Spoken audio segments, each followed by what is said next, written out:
Good afternoon and welcome to Colonel's Corvettes. Today we have a project and I'd like to include you on what we're working on, this 1973 Corvette.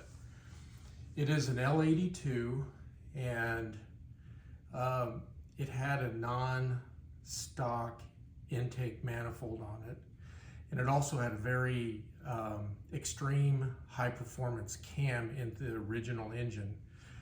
And what I found is from previous owners made the switches, what I found is the vacuum in this car, because of the very extreme cam, was very low. And as we all know, these Corvettes require vacuum to run the headlights and also the astro ventilation. So messing with the vacuum in an older Corvette had a rippling effect.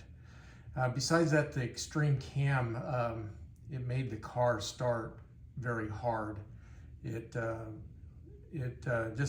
wasn't as easy as my other L82, which I just hop in it and start right up. It's all stock. There was no modifications to give it more performance or higher horsepower like this one. So what I like to do, and what I've been working on this L82 T-top, is trying to make it all back to original. It has the original motor.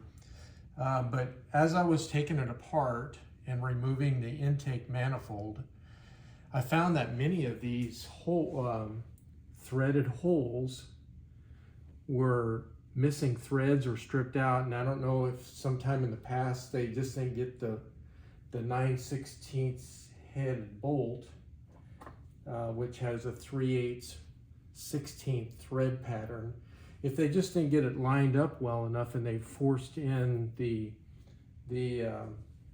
bolts. And so what I found was several of these holes were missing threads, and I've already replaced a few, and I thought I'd do a video of how I handled this, and with hopes that it works very well. But there's one left, and it's right here, and you can see you could put this bolt all the way in and out, and it doesn't grab hold of anything, which would affect the torque and potentially could cause a leak between antifreeze and your oil, a mixture between antifreeze and oil, and you're going to have an exhaust leak here if it isn't tight. So the thing that, when you're working on an engine that's not tore down, is you have to manage the little filings. So I'll show you a few techniques that I did, and did a lot of research on the best type of insert given this engine. This engine in small block has only about a 1/2 inch, maybe even a little less, of cast, because you can stick your finger on the underside, so you only have about a 1/2 inch of cast. So if you're going to buy an insert, you got to buy an insert that'll work with only a 1/2 inch cast. So I purchased an EZ Lok system from Amazon, and what it does, it comes with the correct drill. It comes with a tap. Here's the drill that it came with, the drill bit, not the drill. It also came with a tap that takes it up to a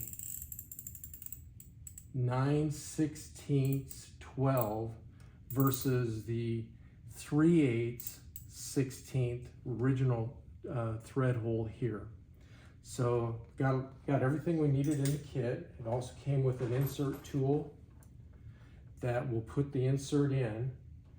And here's an example of the inserts. I got a whole bunch of inserts, and what I'll do is I'll screw that in like I did here and here and here, where the holes were threaded, buggered up. So what I'm going to do now is we're going to drill that out,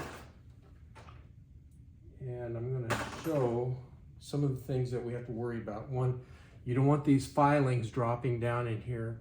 I haven't replaced the camshaft yet, so I left all the original lifters and cam in there because I don't want anything exposed into the lower part of the engine. So We'll cover up as much of the engine as possible to keep filings from going down on the inside.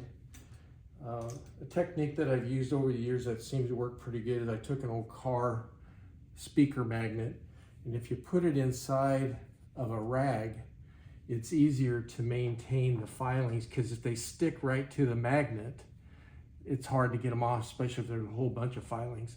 So I'm going to put this up underneath here, so when the filings drop out, they're going to land on this magnet and on the rag, so that all I have to do then is pull the magnet out of the rag and shake the filings over a trash can instead of letting them go down in the engine.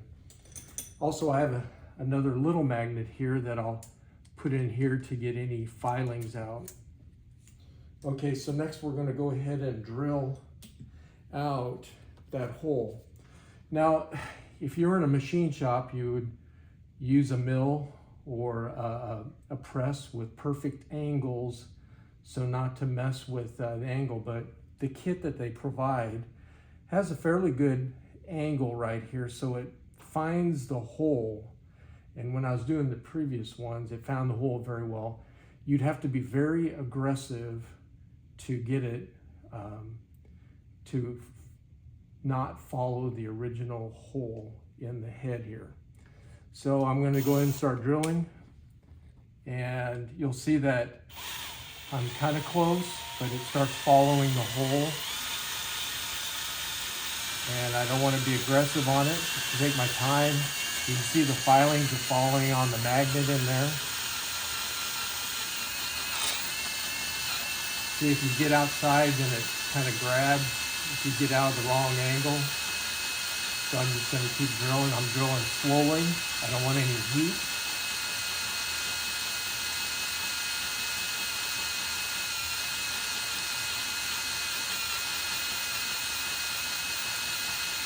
And as I get down deeper in the hole, it'll probably bind up. So if it does, you just back it out and slowly take your time to bore out this hole.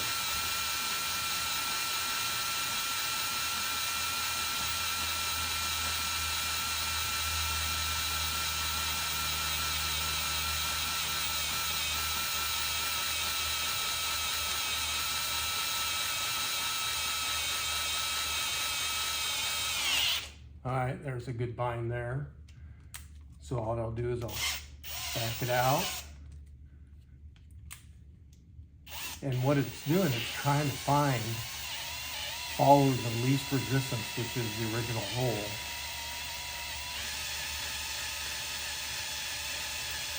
And there's no need to get in a hurry. You don't want to get in a hurry to ruin your engine or ruin a set of very expensive old Corvette heads.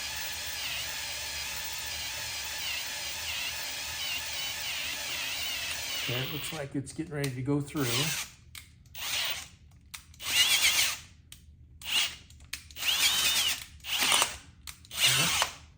You gotta just be careful.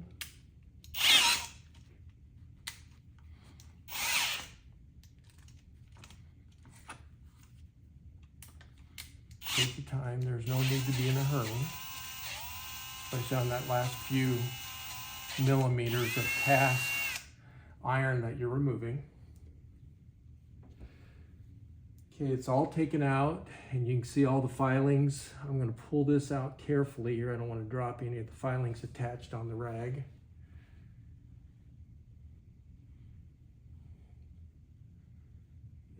Okay, we got about 99% of them. And what I'm going to go do is dump this.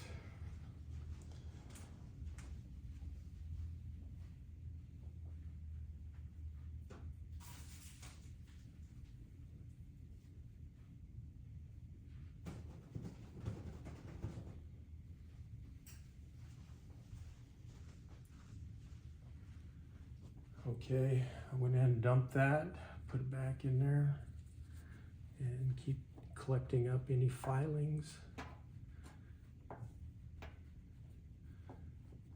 And then when I remove this blue towel, I will also vacuum in here very well to get all the filings out.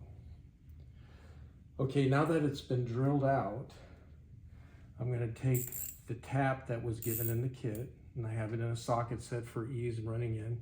Again, the tap is going to find the hole, and it's going to just kind of walk right in. And if you look at it closely, eyeballing, it looks pretty straight.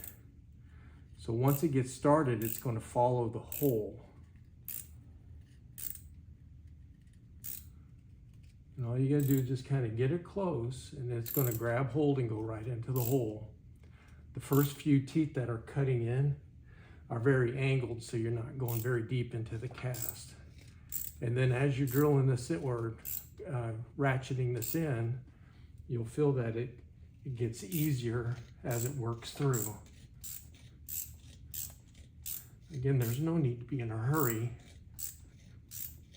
Now, since you only have a 1/2 inch of cast iron, you don't want to run the tap all the way through, because you want these inserts to be able to grab a hold of something. And if you run it all the way through, they'll just screw right on through and fall out on the underside. So it's very important to keep a finger up underneath here, and when the tap starts coming through the underside where the angle on the tap is, you only want to go a little ways past that and then test the insert to make sure it's past flush, deeper than flush. You don't want it sticking up. If it is sticking up when you have it locked in, then you're going to have to, and it's locked in solid, you're going to have to take a file and smooth that. And since this is stainless steel, that the filings will not be magnetic, will not attract to a magnet. So very important to go with a good depth. And again, you're not in a hurry, so just be careful, go down, and when you start feeling the tap coming underneath of the cast lip here, then stop there, test your insert to make sure it goes in deep enough. And then if it does go in deep enough and you don't have anything flush sticking out, I'm not through yet, but I'm just starting to touch it now. And as it goes through, it gets easier to turn as well.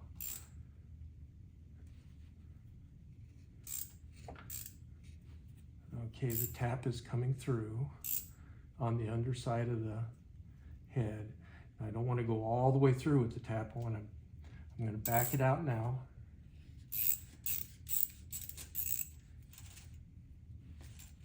And it makes a really nice, clean set of new threads, and I'll show you. Makes a really nice new set of threads in here. They're nice and shiny. They aren't missing a whole bunch of thread. Excuse for moving the camera here. Okay, so now that it's been tapped through, I'm going to take an insert and run it in to make sure it goes flush. And there is some like a sealant or lock-type substance on the edge already.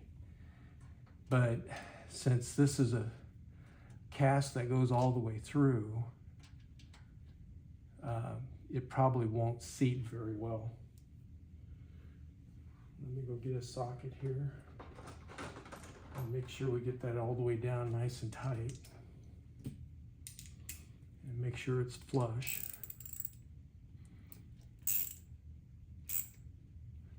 We'll test. It's still not flush, so what I'm going to do is run the tap in about another half a turn. Take the insert out.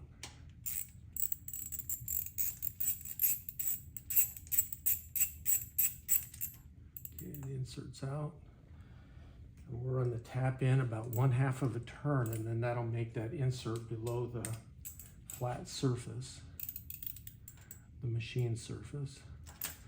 Now, a machinist or somebody that works in a machine shop that repairs engines may cringe because I'm not using exact equipment. But again, this engine is inside the car. I have no desire to pull the engine out. And so given the equipment that we have here and just taking your time, you really do mitigate a lot of risk of damaging something. Okay, so the tap is in as far as I can, so I'm going to go about another half a turn, and then that insert should be below flush.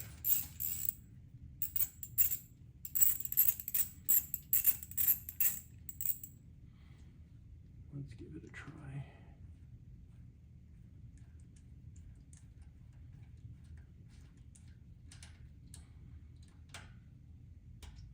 I think it is.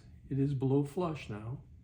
Okay, so I'm going to pull it out, and then what we're going to do is put some additional Loctite type of substance on those threads, because you don't want them to come undone while you're putting on your new manifold or your stock manifold like I'm going to do. I'm going to go back to original manifold.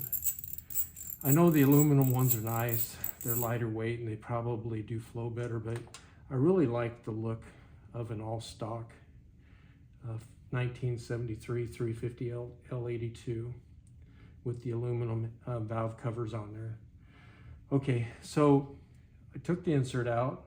I'm going to remove any filings that are on here right now. There's a few on there. I'm going to blow them off, so give me 1 second with the air hose.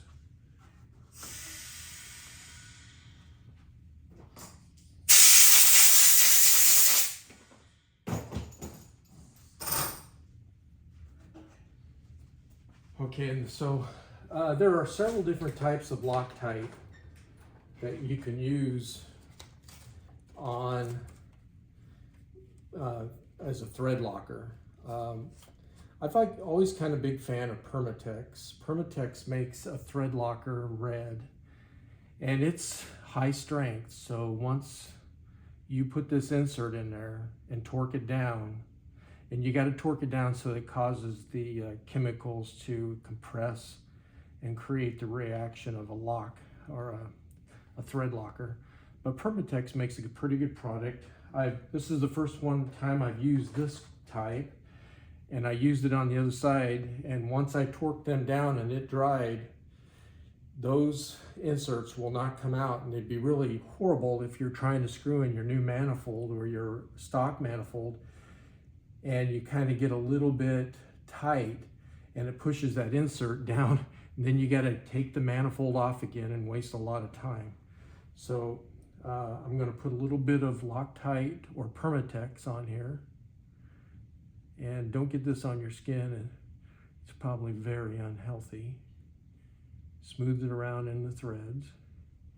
I don't think you need a lot, but then on the other hand, I don't want it to come loose, so I'm going to put a little bit more than probably what it recommends. And I'm not going to let any of it get on my fingers. I do have rubber gloves, but I didn't put them on for this showing. I'm going to run that in all the way down flush. Okay, let me wipe that off first. Don't want any of that red stuff on my fingers. And it is flush, it's just slightly below the surface, and it is tight. So what I'm going to do now is take an original 3/8/16 manifold bolt that is used, and it's probably, well, it looks like there's like 3 or 4 tick marks on it, but it is original. It has the same crest and numbers on it. I'm going to go ahead and run that in here and make sure it's not rotating while I'm putting it in, because it's tight because I didn't run the tap all the way through. I'm going to run it down, tighten it, and then get the torque wrench out. I'm going to set it to about 15 foot-pounds. Let me see, about 15 foot-pounds. And I'm going to tighten this.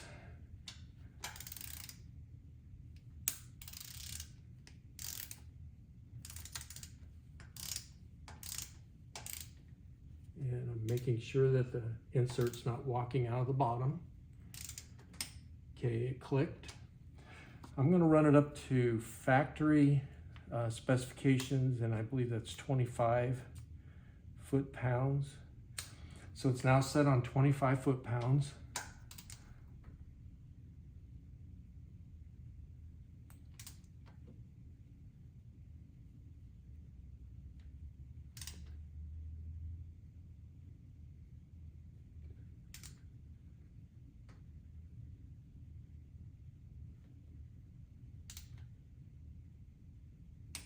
There it goes. And it went click. Now we're going to leave that. For this case, I'm not in a hurry, so I'm going to leave it till tomorrow. I'm done for today. And then, like the other inserts, and then I'm going to vacuum all of the filings out of here as best I can, using both a small magnet. I'm going to get all these filings out of here, using both a small magnet and a large magnet in a rag. And then I'm going to vacuum every bit of this, and even down inside the head channels. I don't want any filings in there. And then I'll go back to replacing the camshaft. I'll put in new lifters, new push rods, new studs, new rockers, new everything. And then I'll do a break-in of the new cam. Thank you for watching Colonel's Corvettes. And I hope you go ahead and subscribe to our channel, and I hope you enjoyed this meeting today. Thank you.